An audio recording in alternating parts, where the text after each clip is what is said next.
There are a few different accounts in the Gospels of the multiplication of loaves and fishes. Each was written to get over a particular point.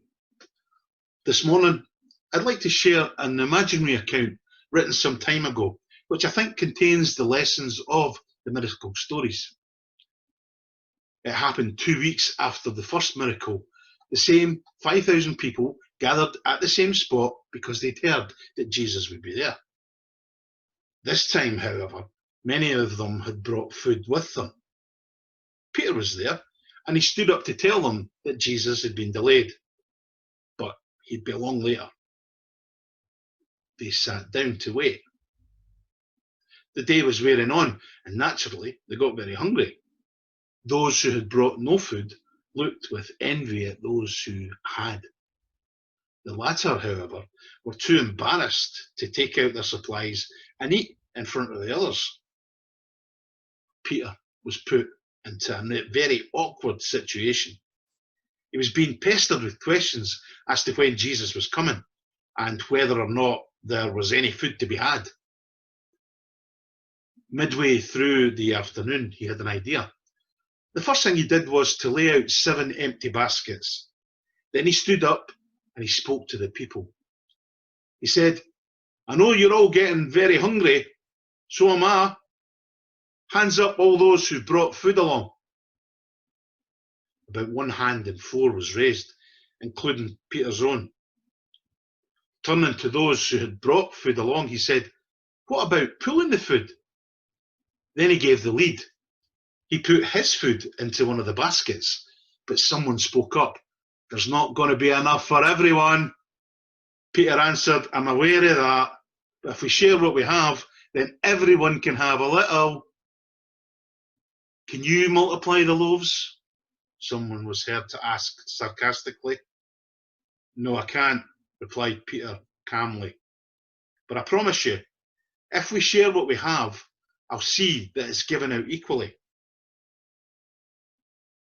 At last, a few came forward and put their picnic into the baskets.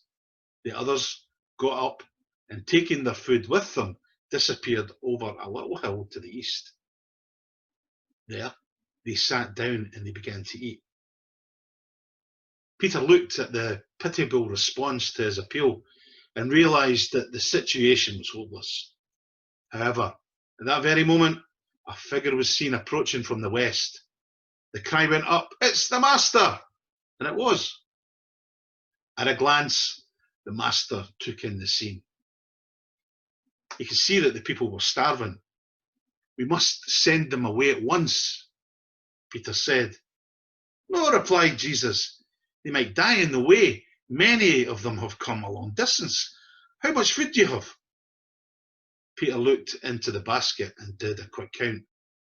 7 loaves and a couple of small fish," he answered. "Let's begin then," said the Master. And with that, he took the loaves and the fish, gave thanks, and broke them, and gave them to his disciples to distribute among the people. Everyone present got as much as they wanted. As they sat there eating, the people suddenly realised what had happened and what a wonderful person Jesus was. There was an explosion of goodwill and joy. People who, up to this, had been total strangers began to talk to one another like lifelong friends. People who'd been enemies forgot their quarrels and shook hands. While this was happening, Jesus left them and went over the hill to where the others had gone. By now, they had finished eating, and they were sitting in little silent groups and cliques. There was a noticeable lack of joy amongst them.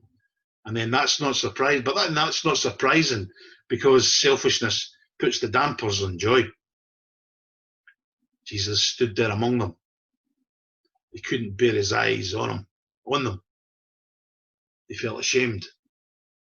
Then there was a chorus of voices saying, "There wasn't enough for everyone." Jesus replied, "No, of course there wasn't enough. For those who are selfish, there'll never be enough." He paused, and then he added, "Yet took a look around and see how much food you've wasted. They did so, and to their horror, they saw lots of food thrown on the ground, leftovers after they had eaten their fill. Then someone said, "Your disciples weren't able to multiply the loaves. They weren't able to change them." Jesus said, "That's not their job. Their job was to ensure that the food was shared out fairly." In that miracle story, we see the compassion and care of Jesus. We see the Good Shepherd in action, healing, teaching, and feeding the flock.